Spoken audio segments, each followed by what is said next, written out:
Наш музей, Лисаковский музей истории и культуры Верхнего Притоболья, был образован в 1991 году. Вначале это был музей историко-производственного комбината, а затем он стал называться Лисаковский музей истории и культуры Верхнего Притоболья. И я сейчас хочу представить вам первого директора нашего музея Жиляеву Наталью Евгеньевну. Сегодня она приготовила очень интересную тему – реконструкция костюма «Золотой Орды».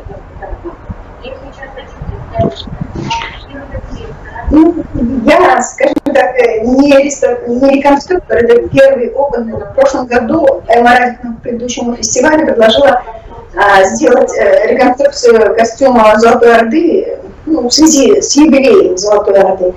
И мы сделали эту реконструкцию. В этом году еще было 3 костюма. О костюме подробно я бы хотела рассказать.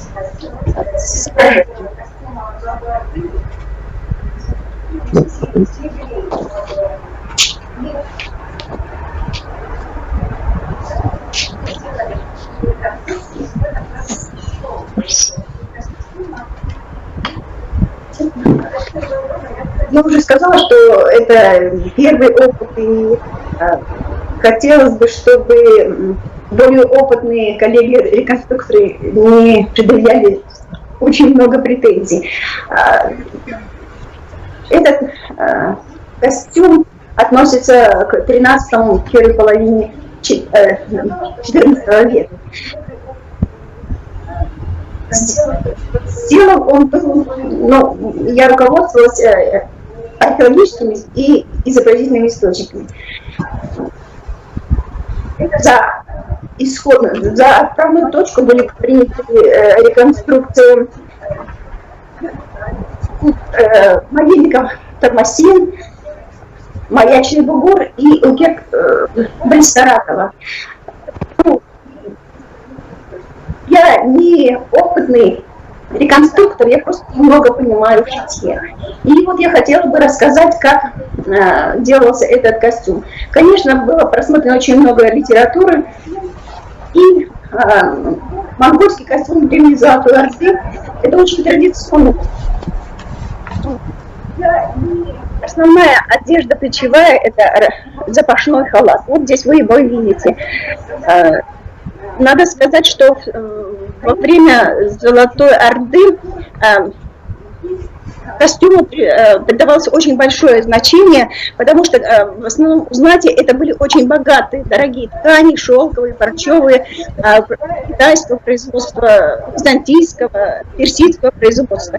И эти ткани и сами костюмы считались как бы наградой от императора, когда он даровал штатским чиновникам и военным за их службу. Ну, вот здесь вот представлен костюм.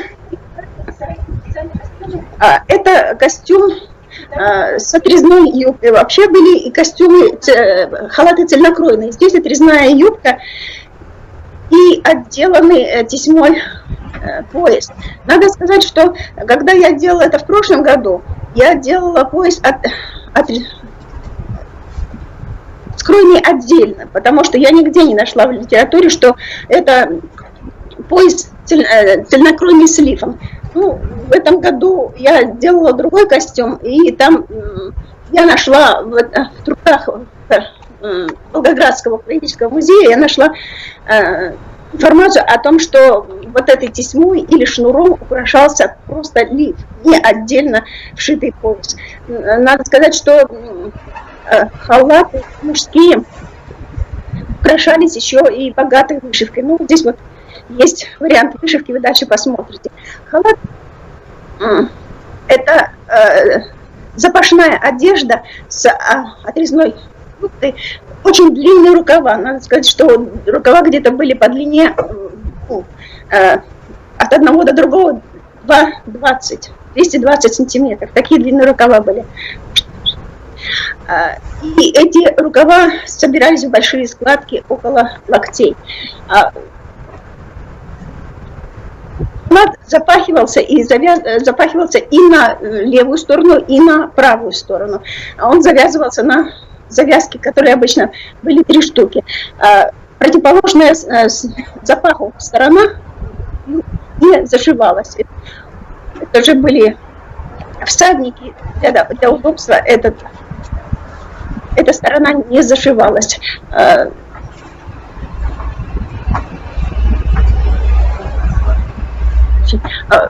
Вот этот халат был, он еще здесь не закончен, был сделан в этом году. И как бы с имитацией византийских тканей. Это вот здесь вот пояс не отдельно, это просто украшенный лиф. Женские халаты по крою, в общем-то, не отличались от мужских халатов.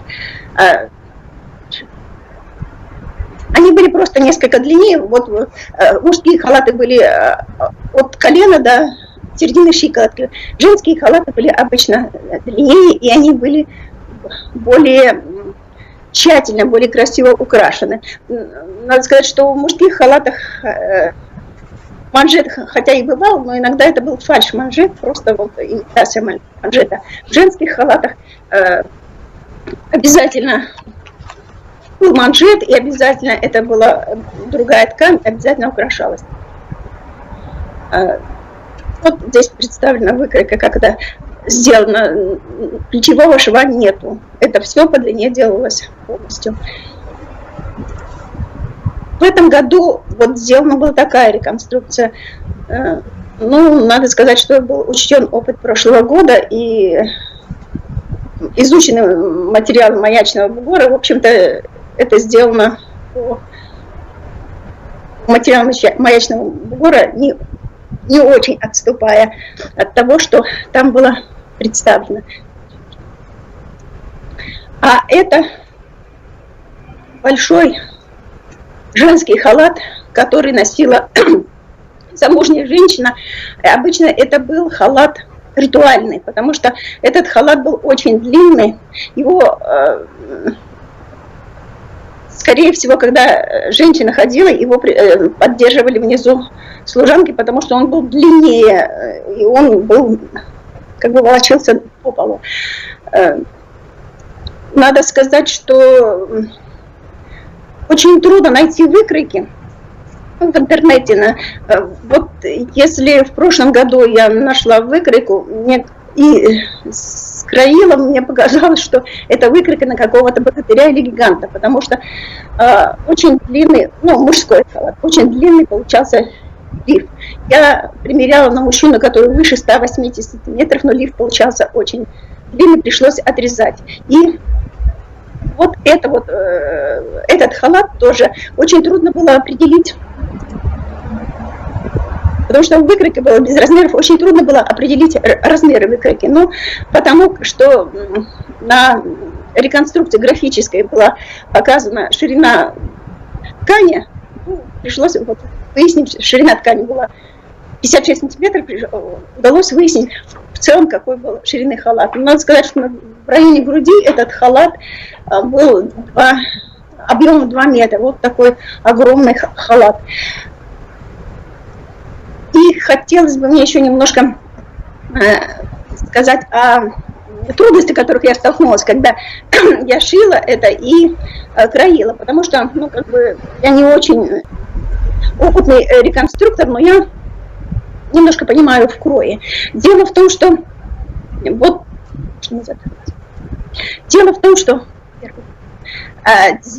ткани были тяжелые.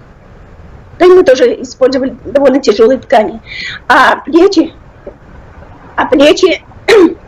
людей не квадратные. И поэтому бока лифа провисали. Я с этим боролась в прошлом году, а в этом году я нашла в одной из статей, что на плечах тоже были швы. Это уже не кройные швы, а просто эти швы ушивали, чтобы пока лифа не провисали. И много таких вот новых мелочей я нашла в этом году, которые и использовал это в шитье. Надо сказать, что еще по поводу того, из чего мы шили, особенно в этом году. Дело в том, что Эмма Радиковна позвонила и предложила сделать реконструкцию в этом году еще костюма 16 апреля. А 17 апреля у нас уже был карантин. Уже тогда был карантин. И все, что вот все ткани, которые были, с которых была сделана реконструкция этого года, это ткани, которые надо было выбрать, заплатить. Все это в течение 30 минут до закрытия магазина. Поэтому, может быть, какие-то ткани не соответствуют. Ну, дело в том, что мы были в таких жестких условиях, потому что был назначен карантин на следующий день, и надо было все это решить за 30 минут. Вот такие у нас оказались трудности. Спасибо за внимание.